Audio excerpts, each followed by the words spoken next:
First of all, let me illustrate what I think is a non-effective use of the left hand, and we're going to use Schubert 9, second movement.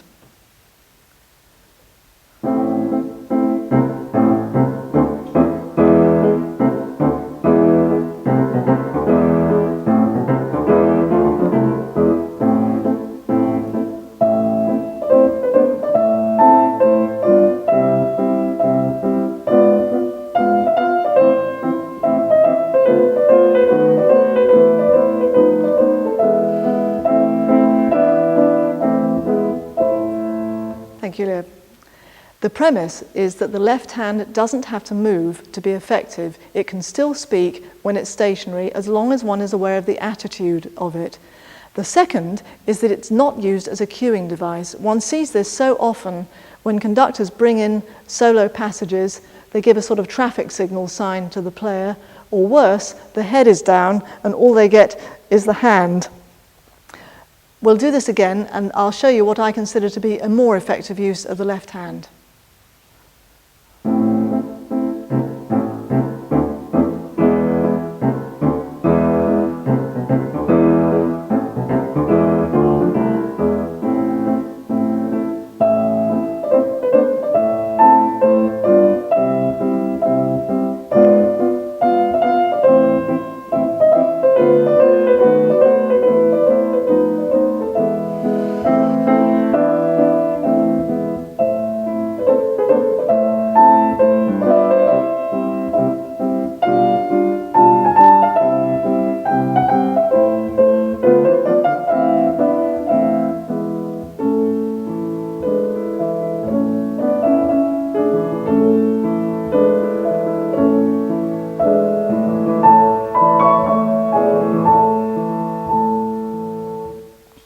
If the left hand is moving all the time, when we really want to use it to speak, you'll find the orchestra will ignore it. Let's look at a few basic positions of the left hand in attitude to see how we can achieve the dynamics that we want. And for this, we'll just set up a basic beating pattern of 4. Now, we'll say that you want something really soft, and it might come out to there. You'll notice I'm still not moving it up and down. So there's a little bit of independence going on here. Maybe you want the cello a little softer.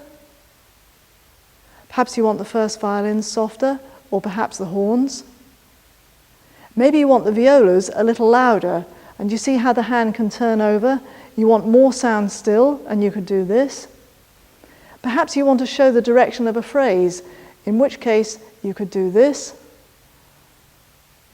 You might want to show some intensity to the first violins, in which case it's possible to do that. And just a little pressure between the first finger and the thumb, so that you yourself feel the intensity of this, and hopefully that'll communicate itself to the players. Those are all options with the left hand, but it does presuppose a bit of independence. And I'm going to show you some left hand exercises that you can do just to get some independence between the hands. It's canon beating. And we start off in 4 with the right. And when we get to the second beat, we join in with the left. I'll just turn around so that you can see how that looked from your end. Here's 4, beginning with the right. And when we get to the second beat, we start off with the left. I'll slow it down so you can see how these movements are made up.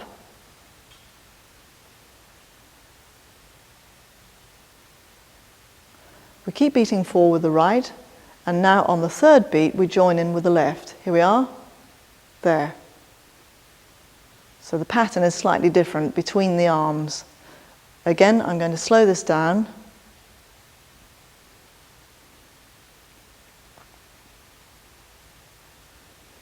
And lastly, we're going to begin on the 4th beat. Here we are, now. And a little slower.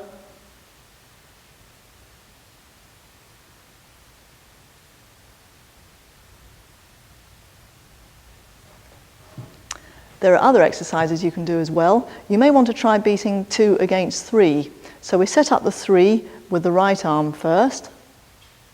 And Here comes 2 against it.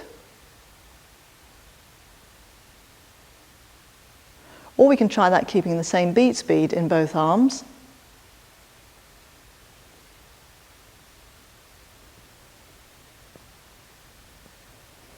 These are just a few of the exercises you can try. I'm sure you can make up some for yourself, but what this aims to do is to develop some independence between the hands, so the left hand doesn't have to duplicate the right.